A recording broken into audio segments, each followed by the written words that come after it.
Hi everyone, आपण समस्त को जीके सर्कल ओडिशा को स्वागत। आज आम जहाँ विषय जानवाक जाऊँ से होती ओडिशार नूतन मुख्यमंत्री बा 15तम मुख्यमंत्री श्री मोहन चरण माझी,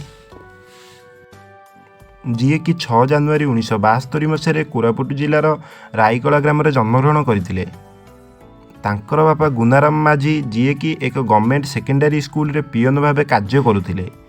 तांकर परिवार सांताल ट्राइबल कम्युनिटी बिलंग्स करती। मोहन चरण माझी तांकर मैट्रिक पूरा हाई स्कूल रे करि सारिबा परे से तांकर हायर सेकेंडरी आनंदपुर कॉलेज रु 1990 मसीह सारी। से एक सरस्वती शिशु विद्या मंदिर झुंपुरा रे एक टीचर भाव बा गुरुजी भाव रे कार्यरत थिले। आसंतु जानिबा मोहन माझी को पॉलिटिकल कैरियर विषय रे। मोहन चरण माझी रायकला पंचायत सरपंच भाव 1997 मसीह 2000 मसीहा पर्यंत कार्यरत थिले। से tribal wing of the state unit of Bharatiya Janata party BJP secretary भाव 1997 मसीह कार्यरत थिले।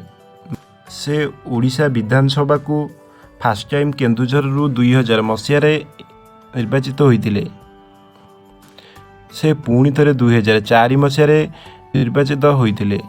से डेप्यूटी चीफ भाव 2005-2009 पर्यंत कार्य करते। मोहन चरण माझी 2009 और 2014 मसीह निर्वाचन हारी, बट से 2019 मसीह पुणी बीजेपी तरफ जीति। मोहन चरण माझी 2024 मसीह विधानसभा इलेक्शन रे केन्दुझर चतुर्थ थर पर विजय लाभ करते। बीजेपी 147 विधानसभा आसन रु 79 विधानसभा आसन को जीति। मोहन चरण माझी को चीफ मिनिस्टर ऑफ ओडिशा 11 जून 2024 रे घोषणा करथिला, जहाँफल कि आमे आमर प्रिय मुख्यमंत्री जी 2000 मसीह 2024 मसीहा पर्यंत कार्य करथिले नवीन पट्टनायक को ही हराइथिले।